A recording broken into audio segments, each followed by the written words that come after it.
Hello and welcome to our latest video summary of what's been happening in our industry over the past 7 days, brought to you by Estate Agent Today and Letting Agent Today.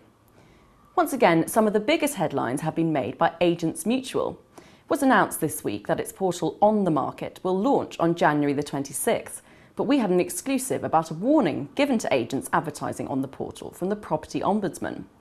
TPO says that any agent dropping either Rightmove or Zoopla risks a complaint if an existing client feels unhappy at their property being removed from one of the big two.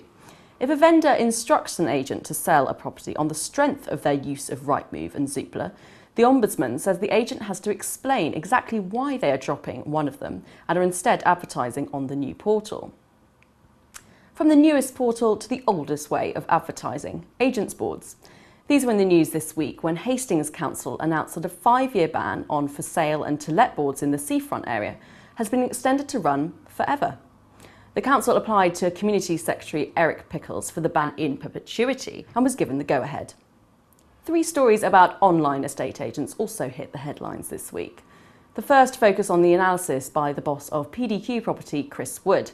He's compared the performance of online and high street agents in Cornwall, where his own agency operates. He claims online agents score an 18% sales rate compared to an average of 60% for high street agents. The second story concerned Sarah Beanie, who runs her own online agency, Teplo. Beanie's latest TV show, which looks at only online agents, mysteriously disappeared from the Channel 4 schedules this week, even though it still has 2 shows left in the series. Channel 4 couldn't explain why it was not shown. In theory, it's back on Monday. And the third story was about the rise and rise of Easy Property.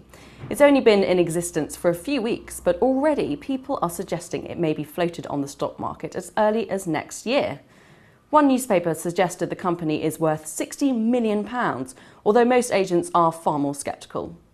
Still with lettings, we have sadly been reporting more stories of rogue agents and landlords.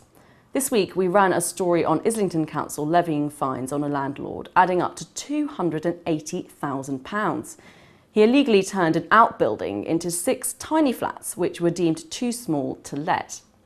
And we also reported on a letting agent from Ipswich, who was spotted trying to leave the country even though he owed £70,000 to landlords.